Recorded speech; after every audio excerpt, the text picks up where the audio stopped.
반갑습니다. 반갑습니다.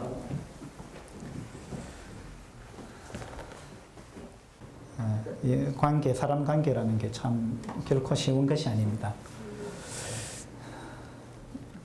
어떻게 하면은 그 대인 관계, 이 사람 관계가 좀 쉬울 수 있을까요? 또 어떤 사람이 가장 그 상대하기가 어렵습니까? 말 안 하는 사람. 예. 똑똑하신 분. 너무 똑똑한 사람. 예. 예. 또 한번 이야기해 보세요. 어떤 사람은 여러분 상대하기가 어렵고 또 그 사람 가까이 가기 싫고 이런 경우 있잖아요. 어떤 경우 그럴까요? 마음을 굽게 하는 뭐라고 하셨어요? 마음을 안 굽고 자기 이야기만 하는 사람. 속 좁은 예. 속 좁은 사람. 그 다음에 자기 고집 꺾지 않고 자기 이야기만 하는 사람. 또 남의 이야기 안 듣고. 칭찬을 하지 않고 지적만 하는. 지적만 하는 사람. 예. 싸가지 없는 사람. 내 얘기를. 그래요. 마태복음 7장을 보도록 합시다. 마태복음 7장. 마태복음 7장에 보면은 주님께서 대인 관계를 어떻게 잘할 수 있는가, 이제 그런 부분에 대해서 말씀해 주고 계십니다. 마태복음 7장 1절입니다. 비판을 받지 아니하려거든 비판하지 말라. 너희가 비판하는 그 비판으로 너희가 비판을 받을 것이요 너희가 헤아리는 그 헤아림으로 너희가 헤아림을 받을 것이니라. 어떤 사람이 우리가 참 접근하기 어렵고 가까이 하기 싫고 관계가 어려울 수 있느냐 하면 첫 번째요, 비판적인 사람입니다. 그렇죠? 비판적인 사람. 아까 뭐 좋은 점 보지 않고 뭐 나쁜 점만 보고 지적만 하는 사람. 어떤 사람 앞에 가면 그 사람이 항상 나의 잘못을 지적을 한다. 나한테 좋은 점도 있는데 좋은 점 이야기 안 하고 나쁜 점만 자꾸 지적한다. 그러면 이제 그 사람 앞에 가기 싫은 겁니다. 예, 그 사람하고 대화하기 싫은 거죠. 우리가 살다 보면은 비판적인 사람을 많이 만납니다. 사사건건 비판적인 거죠. 비판적인 사람은 우리 마태복음 6장에서 본 말씀에 의하면은 눈이 나쁜 사람이에요. 눈이 선한 사람이 있고 눈이 나쁜 사람이 있다 그랬잖아요. 눈이 나쁜 사람입니다. 왜냐하면 좋은 걸 못 보기 때문에, 나쁜 것만 보기 때문에. 그래서 이제 비판하기 좋아하는 사람, 비판적인 사람, 이런 사람은 우리가 참 함께 하기가, 가까이 가기가 싫고 이제 함께 하기가 어려운 이러한 사람입니다. 그래서 비판을 받지 아니하려거든 비판하지 말라. 주님이 그렇게 말씀하셨어요. 2절에 보면은 너희가 비판하는 그 비판으로 너희도 비판을 받을 것이다. 그 다음에 너희가 헤아리는 그 헤아림으로 너희가 헤아림을 받을 것이다. 헤아린다라는 말이 무슨 말이죠? 헤아린다. 예, 술을 샌다 이런 이야기입니다. 헤아린다. 술을 샌다. 또 다른 말로 하면은 잰다 이런 의미예요. 자로움을 잰다라고 할 때 잰다. 그러니까 헤아린다. 그러니까 항상 자를 들고 다니는 사람들이 있어요. 자를 들고 다니면서 재는 거예요. 저 사람은 삐뚤어졌나 똑바르나, 그 다음에 길이 가책당하나, 항상 자 들고 다니면서 이렇게 재는 사람. 그런 사람 옆에 가기 정말 이제 어려운 거예요. 그러면은 그것도 이제 자가 또 올바른 자면은 모르는데 구부러진 자를 갖고 있으면 더 그러는 거죠. 근데 자기는 그것이 정확한 자라고 생각하는데, 근데 우리가 갖고 있는 자는요, 정확하지 않습니다. 여러분마다 다 각자가 자를 갖고 계실 거예요. 사람을 판단하는 자를 갖고 계실 겁니다. 그런데 그 자는 전부 다 구부러진 자예요. 정확한 자가 아니에요. 자도 이제 여름 되면 늘어나고 겨울 되면 쪼그러들고 그런 경향도 있습니다. 예. 근데 이제 누구의 자가 가장 정확한 자냐 하면 주님이 들고 계신 자입니다. 그렇죠? 그래서 여러분이 갖고 있는 자를 갖고 사람을 재는 거, 이거 굉장히 조심해야 됩니다. 그래서 사도 바울도 그런 이야기 했습니다. 나도 나를 판단하지 않는다. 그런 이야기를 했습니다. 사도 바울이. 여기 마태복음에 손 넣고요. 고린도전서 4장을 한번 보도록 합시다.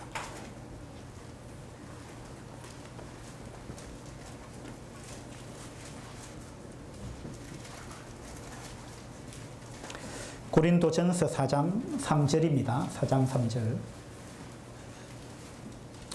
너희에게나 다른 사람에게나 판단받는 것이 내게는 매우 작은 일이라.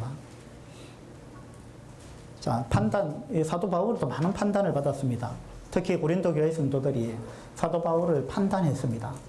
저 사람은 사도가 아니다. 이런 이야기까지 했어요. 저 사람은 우리한테 사역하면서 보수도 받지 않으니까, 그러니까 뭔가 문제가 있어. 사도가 아닌 게 틀림없어. 자격이 없는 거야. 그러니까 뭔가 꿀리는 게 있으니까 정당한 보수도 요구하지 못하는 거야. 이런 이야기까지 했다는 거예요. 그래서 많은 사람들이 이제 바울을 판단했습니다. 그런데 바울이 지금 하는 말이 너희에게나 다른 사람에게나 판단받는 것이 내게는 매우 작은 일이다. 그것이 크게 신경 쓰지 않는다는 이야기예요. 누가 나의 잘못을 지적할 때 우리가 전혀 신경 안 써도 문제지만 너무 그것이 또 그것이 내 마음에 가득 차가지고 자신감을 잃어버리는 거, 이런 것도 잘못된 거거든요. 그래서 사도 바울은 많은 이런 이제 판단을 받았는데 그 판단을 받으면서 바울이 하는 말이 그것은 내게 매우 작은 일이다. 그렇게 이야기하면서 나도 나를 판단하지 아니한다. 이렇게 말했습니다. 나도 나를 판단하지 않는다. 바울이 자기도 자기가 판단 안 한다 그랬어요. 왜 그랬을까요? 왜 자기도 자기를 판단하지 않는다고 그렇게 이야기했을까요? 그것은 바울이 자기가 자기를 판단하는 그 잣대도 정확하지 않다라는 걸 인정하고 있는 거예요. 나도 자를 갖고 있는데, 여러분만 자를 갖고 있는 것이 아니고, 나도 자를 갖고 있는데, 내 자가 정확하지 않다는 걸 나는 안다. 나는 그 자가 정확하다고 생각하는데, 그런데 하나님이 볼 때 그 자가 정확하지 않다는 걸 나는 안다.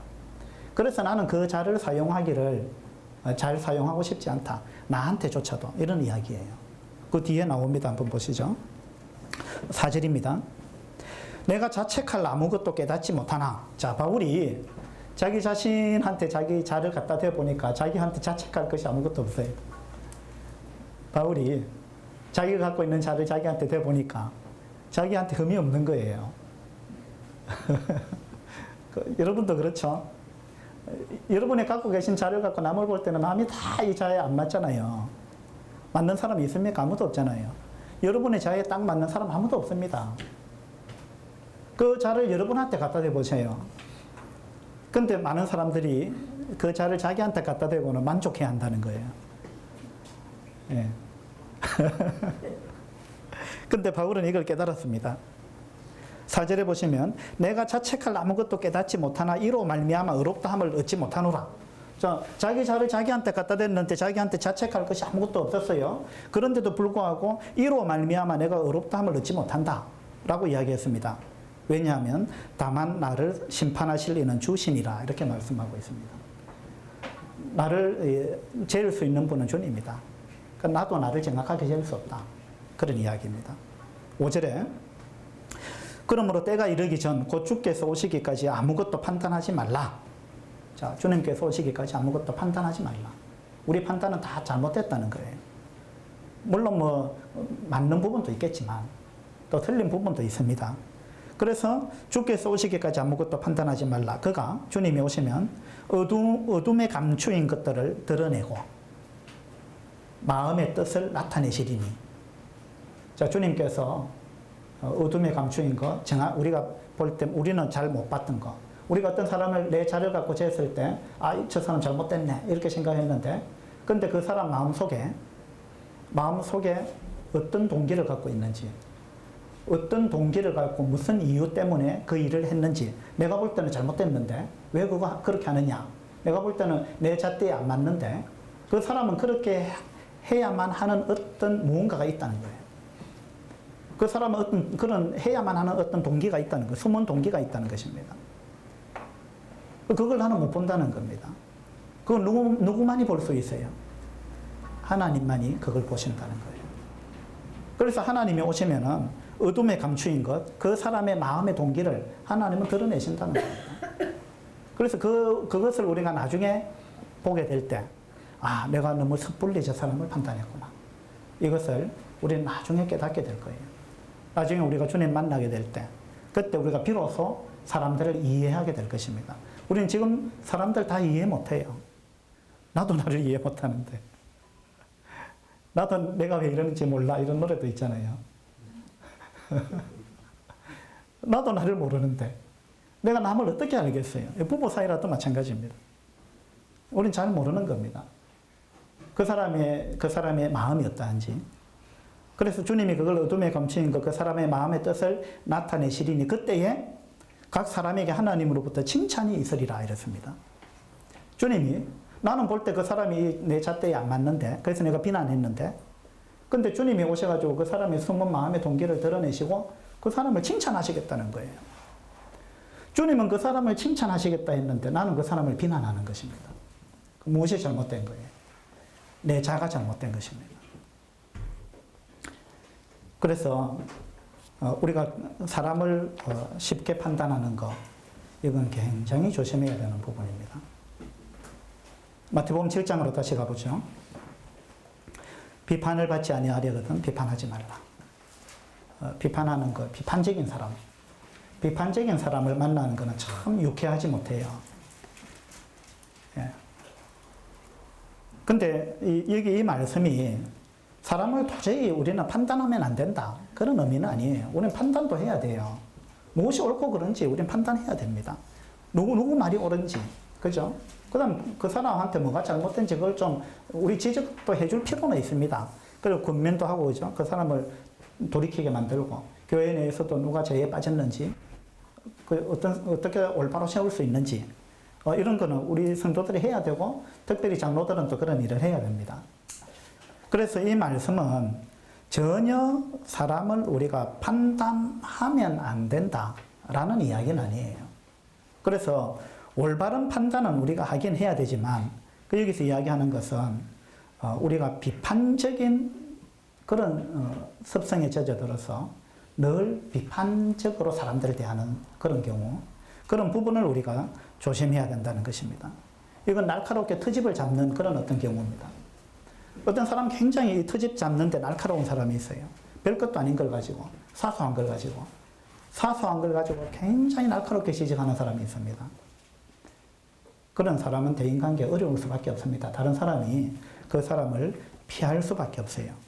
3절에 보세요. 마태복음 7장 3절에 어찌하여 형제의 눈 속에 있는 티는 보고 내 눈 속에 있는 덜 보는 게 닿지 못하느냐.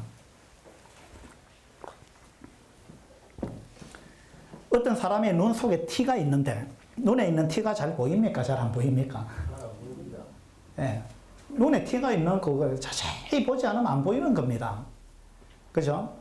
그래서 어떤 사람은 내 눈에 뭐가 들어갔다 좀 봐달라 하는데 눈꺼풀을 뒤집고 아무리 봐도 뭐가 잘 안 보이잖아요. 근데 본인은 뭐가 들었다는 걸 느끼는 거예요. 그거 뭐냐면 눈 속에 있는 티는 보기 어려운 겁니다. 사실은 발견하기 어려운 거예요. 그러니까 아주 사소한 겁니다. 자그마한 거. 근데 이걸 갖다가 늘 꼬집는 사람이 있다는 거예요. 티를 가지고. 자기 눈에는 뭐가 있어요? 들보가 있는데. 자기 눈에는 들보가 있는데, 들보가 뭡니까, 들보? 지푸라기? 아니에요. 맷돌? 들보 모르세요, 들보? 대들보. 들보, 지붕에 옛날 나무로 집을 지으면은 지붕에 석가래가 있고, 이 기둥과 기둥을 연결하는 이 큰 나무 있잖아요. 예. 그걸 들보라 그래요. 들보. 그러니까 들보는 영어 성경에 보면 빔이라고 나와 있어요. 빔. 여러분 공사할 때 H빔 박는다 그러잖아요. 그러니까 큰 어떤 기둥 이런 걸 이야기하는 겁니다. 전봇대 같은 거. 근데 자기 눈에는 이 들보가 있는데 뭐 엄청나게 큰 이런 나무가 자기 눈에 들었는데 이건 과장법입니다. 물론. 자기 눈에는 들보가 있는데 그건 자기 모른다는 거예요. 근데 상대방 눈 속에 조그만 티 있는데 그걸 지적한다는 것입니다. 사소한 걸 침소봉대하는 것입니다. 그럼 그런 거 그냥 좀 이렇게 용납해주면 되는데, 받아들여주면 되는데, 그죠? 그걸 용납하지 못하는 거예요. 항상 지적하는 거예요. 그래서 그렇게 되면은 대인관계가 진짜 어렵습니다. 우리 그런 사람이 안 돼야 됩니다. 흠잡기 좋아하는 거, 대수롭지 않은 걸 갖고 막 사람들이 쉽게 비난하는 거, 또 경솔하게, 성급하게 사람을 판단하는 거, 또 자기가 마치 재판장인 양 항상 판사 같은 사람이 있어요. 항상 자기가 판결을 내리는 거예요. 네. 자기가 경찰이나 된 것처럼 또 자기가 판사나 된 것처럼 그렇게 하는 거. 이런 사람을 우리가 만나는 건 정말 만나고 싶지 않은 그런 이제 경우에 해당하는 겁니다. 6절에 보시면요. 거룩한 것을 계획해 주지 말며 너희 진주를 돼지 앞에 던지지 말라. 이 말씀은 뭐냐면 앞에서는 계속 판단하지 말라는 말씀을 하셨어요. 비판하지 마라.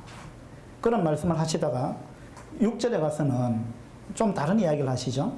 거룩한 것을 계획해 주지 말며 너희 진주를 돼지 앞에 던지지 말라. 이건 무슨 말이냐면 누가 개인지 누가 돼지인지 우리 분별해야 된다는 이야기예요. 그러니까 앞에 말씀하고 좀 다르죠. 앞에는 비판하지 마라, 판단하지 말라 해놓고 뒤에 가서는 판단하라 이런 말씀입니다. 이 말씀은 사람을 판단하라는 거예요. 그러니까 이 말씀이 조화를 이루어야 되는 것입니다. 그러니까 우리가 복음 전할 때 그렇죠. 우리 어떤 청년이 저한테 그런 질문 자주 해요. 누가 직장에서 자기한테 어떤 성경에 대해서 질문을 하는데 이게 완전히 그냥 나를 놀리기 위해서 질문하는 거고 농담 삼아 질문하고 헐뜯기 위해서 질문하는 그런 것이 분명한데 내가 어떻게 대답해야 되느냐. 그런 이제 질문을 해요. 거기에 대한 답이 이 마태복음 7장 6절에 있는 것입니다. 거룩한 것을 계획해 주지 말며 너희 진주를 돼지 앞에 던지지 말라. 그 사람의 선의가 옳지 못하면, 동기가 선치 못하면 불순한 동기로 또 놀림감으로 삼아서 나를 그런 질문을 했을 때 우리 거기 대답할 이유가 없는 것입니다. 대답해봐야 전혀 그 사람한테도 도움이 안 돼요. 그 사람이 진지할 때 우리가 대답해 줘야 되는 거죠. 이런 판단을 우리가 해야 됩니다. 그렇지만 비판하지 말라 이 말은 그런 차원이 아닌 늘 비판적인 그런 사람, 이런 사람을 이제 의미하는 것입니다. 우리가 그런 비판을 안 할 수 있도록 조심해야 될 것입니다. 우리 야고보서 말씀을 좀 보도록 하죠.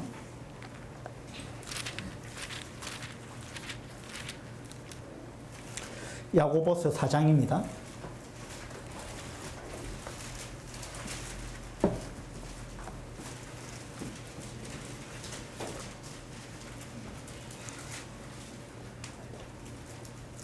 야고보서 4장 11절입니다. 형제들아 서로 비방하지 말라.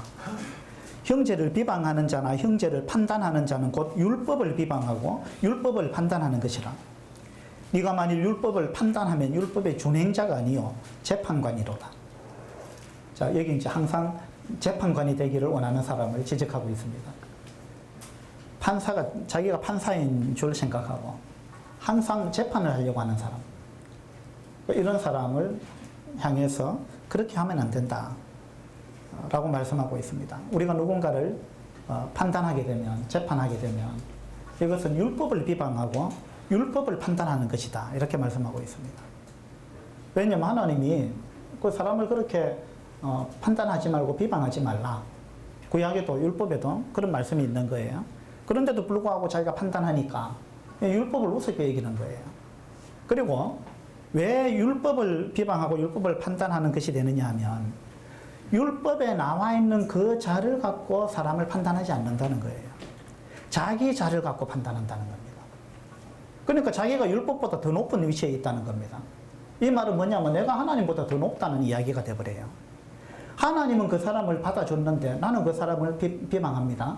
그 사람을 비난하고 판단해요. 하나님은 그 사람을 받았는데, 다시 말해서 하나님은 그 사람을 용납했다는 거예요. 하나님은 그 사람의 허물을 그냥 받아줬습니다. 용납했습니다. 그런데 내가 그 사람 비난하잖아요. 그럼 내가 하나님보다 높다는 이야기입니다. 율법을 내가 비난하는 거고 하나님을 비난하는 그런 입장에 내가 선다는 거예요. 내가 판사 자리에 앉는다는 것입니다. 사실은 하나님이 판사예요. 하나님이 재판장이신데 내가 재판장이 된다는 거예요. 하나님이 그 사람의 죄를 용납했는데 나는 그 사람의 죄를 용납하지 못한다는 겁니다. 이건 굉장히 월권에 해당하는 거예요.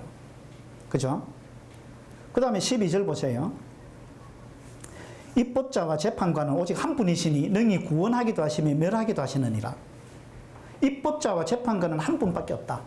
자, 법을 누가 정합니까? 하나님이 정하십니다.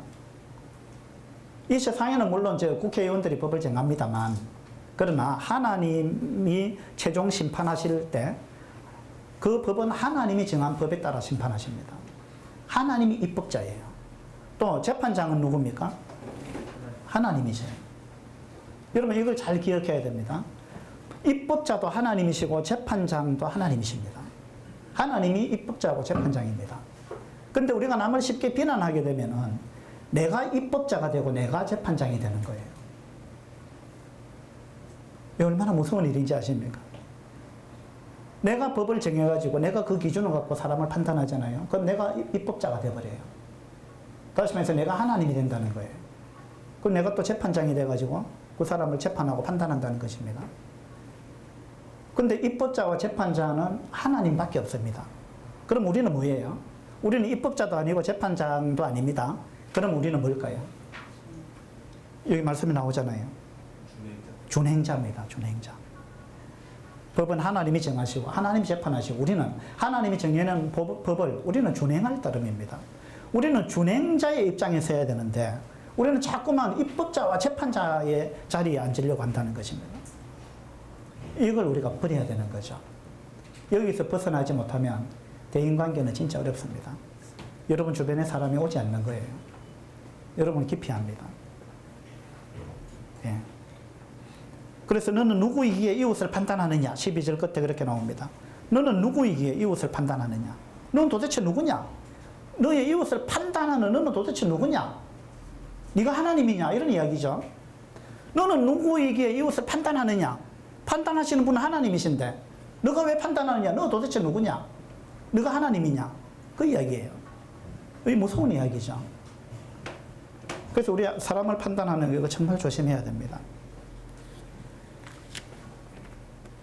로마서 14장을 한번 보도록 하죠. 로마서 14장입니다.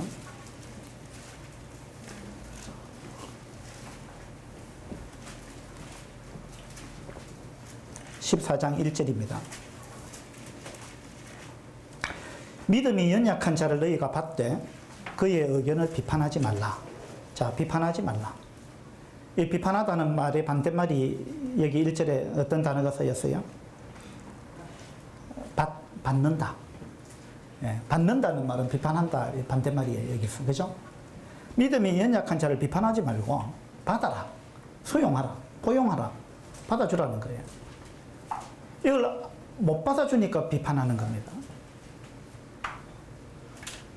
그래서 비판하지 말고 받아주는 자가 되라. 그렇게 이야기하고 있습니다. 2절에 어떤 사람은 모든 것을 먹을 만한 믿음이 있고 믿음이 연약한 자는 채소만 먹느니라. 자, 우리 신앙이 다릅니다. 물론 구원받는 믿음은 우리가 동일해야 돼요. 구원관이 다르면 우리 함께 할 수 없습니다. 구원관은 동일해야 됩니다. 그런데 그 외에 우리 모든 신앙관이 똑같을 수는 없습니다. 사람마다 조금씩 다를 수 있어요. 그걸 받으라는 것입니다. 예. 이걸 못 받으니까 자꾸 이제 교파가 생기는 거예요. 너하고 내하고 뭐 구원가는 같은데 이게 좀 다르네. 함께 할 수 없다. 다른 교파를 또 하나 만드는 거예요. 똑같은 사람이 어디 있어요? 또 함께 신앙생활 하다 보니까 뭔가 또 다른 게 또 생기는 거예요. 갈라서지 안 되겠다. 뭐 이혼하는 것도 마찬가지입니다. 왜 이혼합니까, 사람들이? 뭔가 다르니까, 자기하고 안 맞으니까. 그럼 자기하고 딱 맞는 사람이 있습니까, 세상에? 혼자 살아야지. 안 되는 거예요. 우리가 이 부부 관계 중에 참 어려운 게 뭐냐면은 상대방을 자기처럼 만들려고 하는 것입니다. 그 죽도록 해보셔야 되는지 안 됩니다, 그거는. 근데 자꾸만 자기처럼 만들려고 하니까 어려워지는 거예요. 상대방을 나처럼 만들려고 하니까 안 만들어집니다. 그 사람은 그 사람대로 사는 거예요. 그 사람이 타고난 어떤 기질이나 이런 게 안 변하죠. 쉽게 변합니까, 그게. 그죠? 그래서 그걸 용납해야 되는 겁니다. 물론 우리가 그런 부분에 대해서 뭐 이야기는 할 수 있는데, 이야기한다고 잘 안 바뀝니다.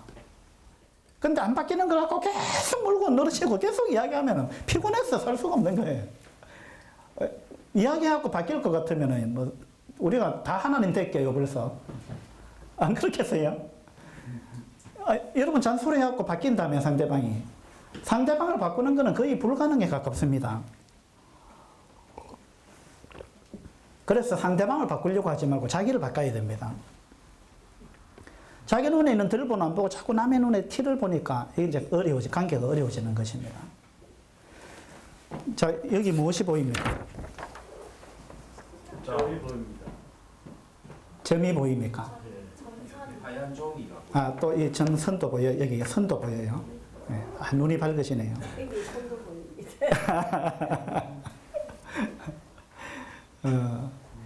여기 많은 사람들이 이제 보면 이 검은 점이 보이네요. 이렇게 이야기 지금도 말씀하셨지만, 그죠? 사람들은 이제 이 티를 본다는 거예요. 티를. 이 하얀 여백이 더 많은데, 맞죠? 하얀 여백이 훨씬 많잖아요. 이 점은 아주 작은 겁니다. 이 종이에서. 근데 하얀 여백은 잘 안 보는 겁니다. 이 점을 보는 거예요. 점을. 이게 뭐냐면 티를 본다는 것입니다. 그러면 우리가 대인관계 할 때 대인관계를 잘하기 위해서는 이 여백을 볼 줄 알아야 돼요. 이 하얀 부분, 상대방의 장점을 보는 눈을 길러야 되는 것입니다. 이 하얀 부분, 이 장점입니다. 이 사람이 장점이 많이 있어요. 이 사람의 단점 여기 있는 거예요. 근데 우리는 단점만 본다는 거예요. 오늘 아침에 우리 주일학교 하는 걸 보니까요, 칭찬해주기 이걸 하더라고요.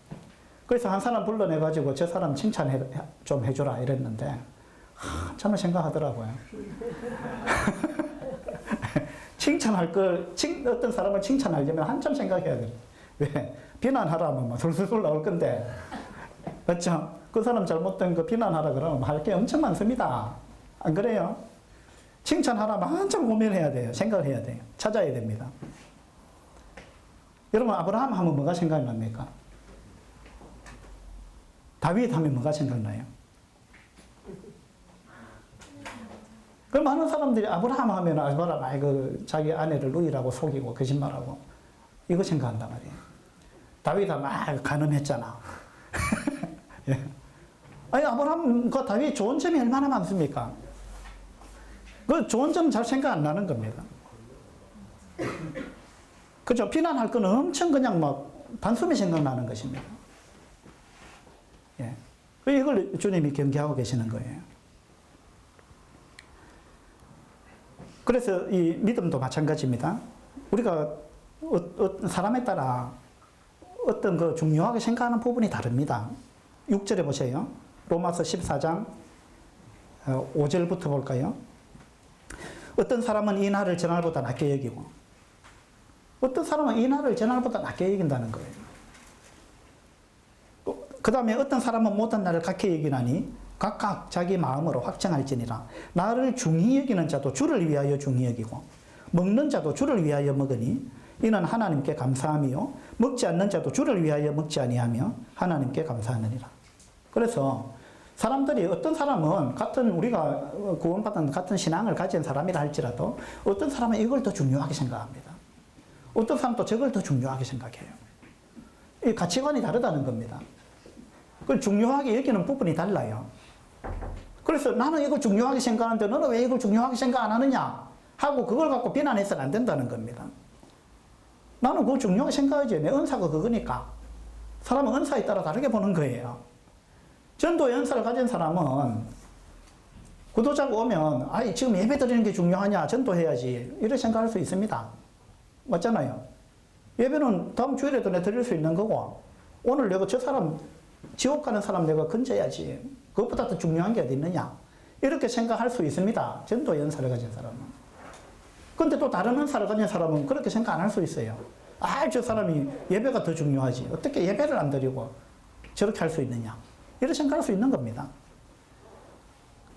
그래서 이건 어떤 사람은 이걸 더 중요하게 여기고 어떤 사람은 저걸 더 중요하게 여기는 겁니다.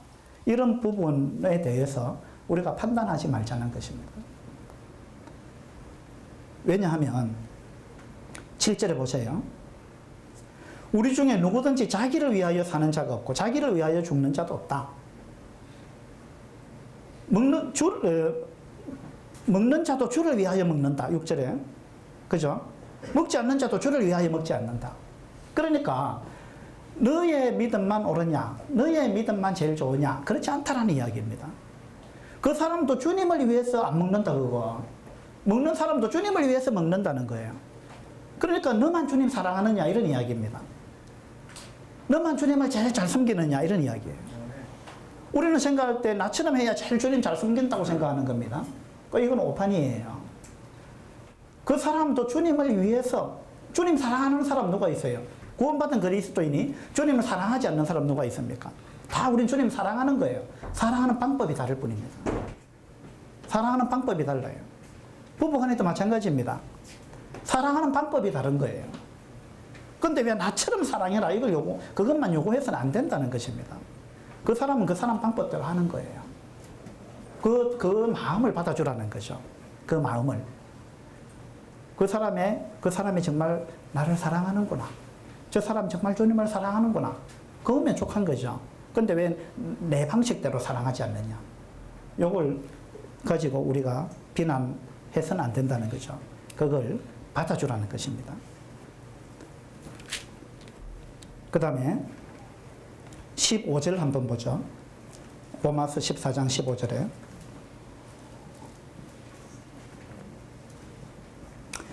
만일 음식으로 말미암아 내 형제가 근심하게 되면 이는 네가 사랑으로 행하지 아니함이라. 그리스도께서 대신하여 죽으신 형제를 내 음식으로 망하게 하지 말라. 우리가 함부로 판단하고 비난하는 것은 그 사람을 망하게 하는 것입니다.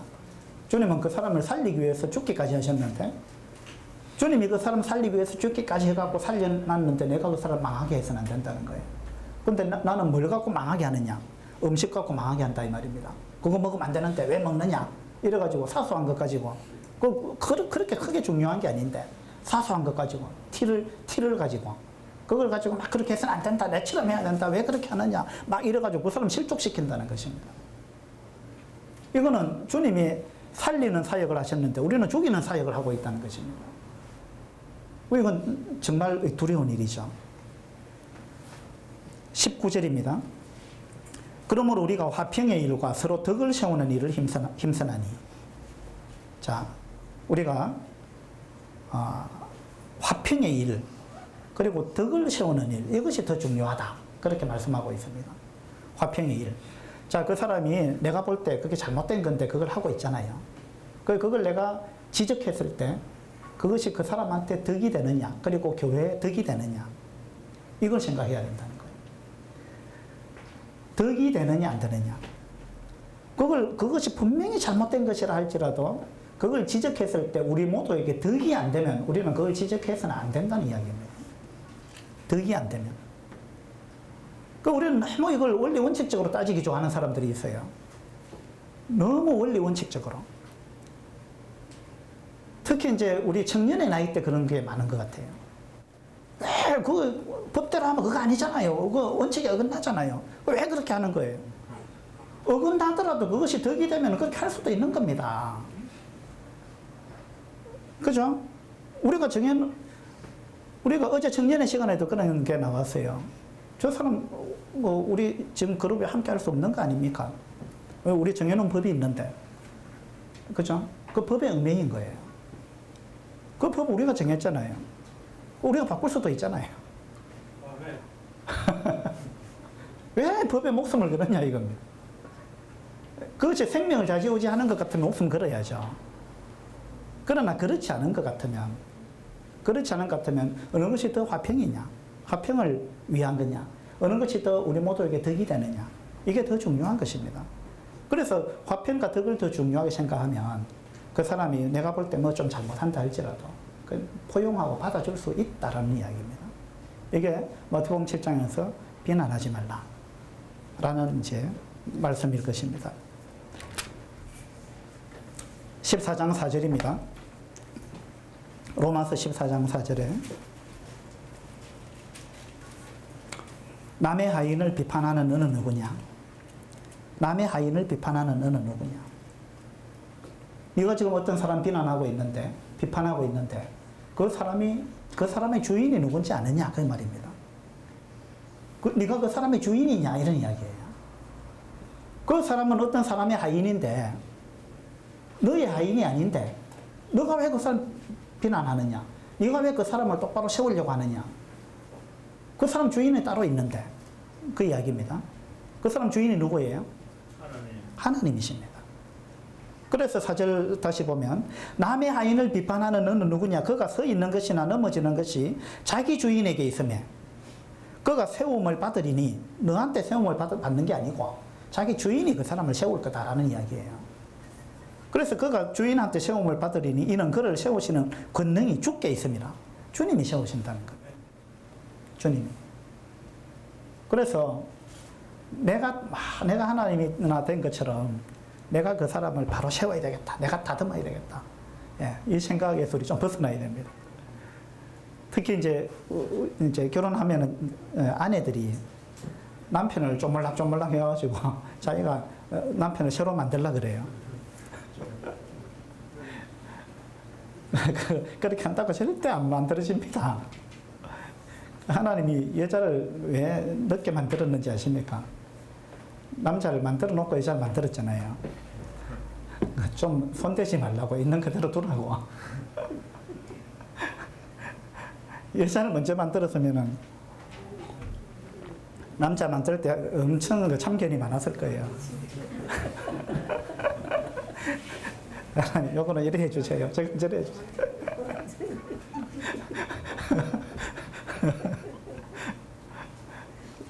그렇게 해가지고 절대 바뀌지 않습니다. 마태복음 7장으로 다시 한번 가보죠.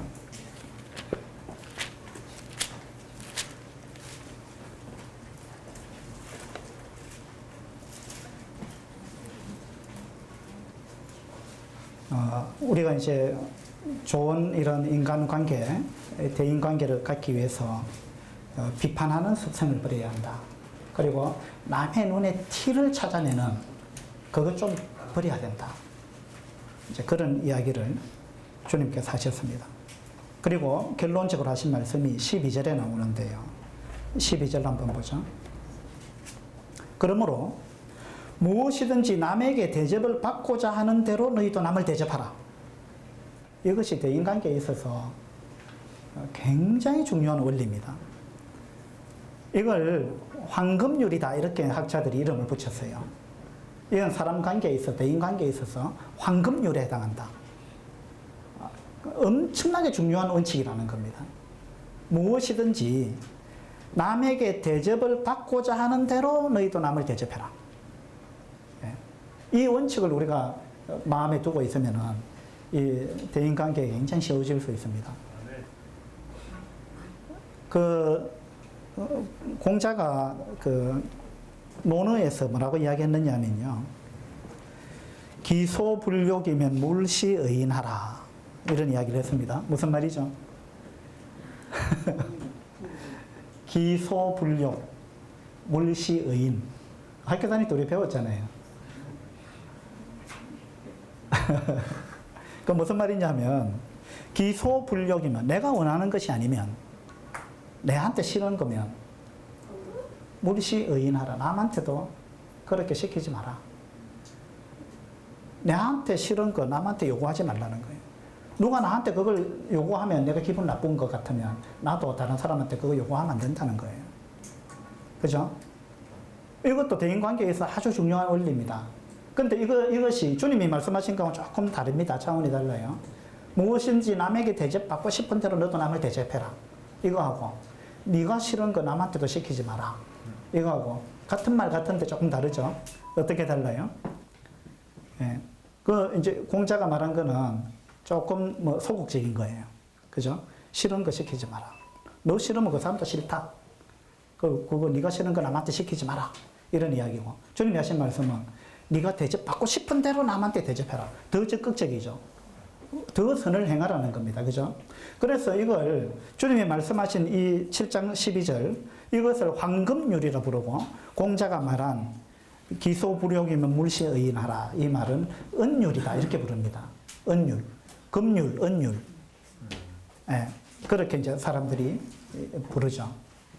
그래서 여러분이 우리가 이 땅에서 어차피 주님 오실 날까지 또 주님이 나를 부르실 날까지 우리는 사람들과 부대끼며 살아야 되는데 이 사람들과 부대끼며 산다는 거 결코 쉬운 일이 아닙니다.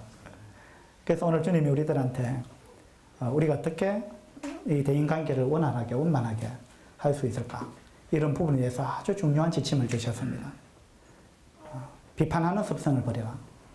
상대방을 나처럼 만들려고 하지 마라. 받아주라. 받아주라. 그 다음에 상대방의 티를 찾으려고 하지 마라. 용납해라. 그리고 네가 대접받고 싶은 대로 너도 남을 대접해라. 대접받고 싶은 그대로 대접하라. 우리는요, 내가 대접받고 싶은 대로 대접하는 게 아니고 우리 습성은 뭐냐 하면 네가 나한테 어떻게 했는데 네가 나한테 어떻게 했는데 이게 기준입니다. 안 그래요? 네가 나한테 어떻게 했는데 나도 그대로 하겠다. 그죠? 우리가 앞에서는 마태복음 5장에서는 제가 어떤 말씀을 드렸느냐 하면 네 이웃을 사랑하고 원수를 미워하라 하였다는 것을 너희가 들었으나 나는 너희에게 이르노니 너희 원수를 사랑하며 이랬습니다. 이 구절을 제가 설명하면서 우리가 사람을 대할 때 상대방이 나를 사랑해주면 나도 사랑해주고 이런 게 아니고 상대방이 나를 미워하는 원수로 할지라도 사랑해야 되는데 왜 그래야 되느냐 하면 주님이 나를 어떻게 대하셨는가를 생각해야 된다. 주님이 나를 대한 것처럼 나도 그 사람을 대해줘야 된다. 내가 주님 앞에 사랑받을 수 없는 자격인데 내가 주님으로부터 엄청난 사랑을 받았기 때문에 너무나 큰 은혜를 입었고 너무나 큰 사랑을 받았기 때문에 그 주님의 사랑 때문에 내가 그 사람을 사랑해야 된다. 그런 말씀을 드렸어요.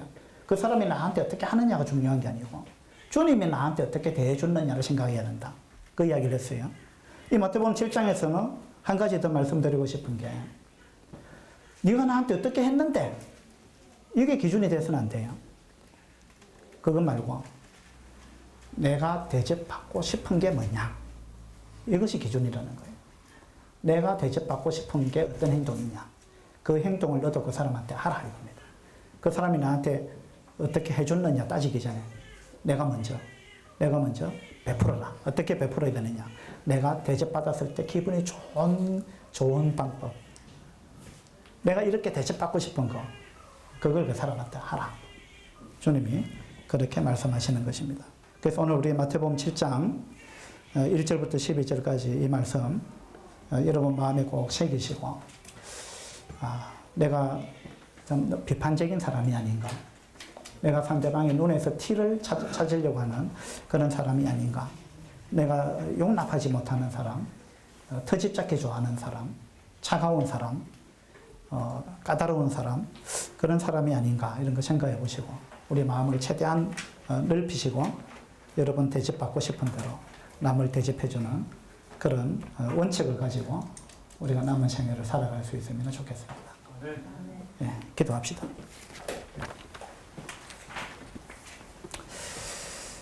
아버지 하나님, 저희들은 자기 자신을 잘 모르는 경향이 있습니다. 또 자기 자신한테는 얼마나 너그러운지요. 그러나 다른 사람을 향해서는 그렇지 못한 부분들이 있습니다. 오늘 이런 부분을 돌아보게 해주셔서 감사를 드립니다. 우리가 주님처럼 너그러운 사람, 또 포용해주는 사람, 받아주는 사람, 이런 사람이 되게 하시고 우리가 비판적인 사람이 되지 않도록 해주시기 바랍니다. 주님이 주신 이 황금률, 너희가 남에게 대접받고 싶은 대로 너희도 남을 대접하라는 이 말씀을 우리 마음에 늘 새기고 이 말씀대로 사람을 상대할 수 있도록 하나님 우리에게 사랑을 더하여 주시기 바랍니다. 감사드릴 때 우리 주 예수 그리스도 이름으로 기도드립니다. 아멘.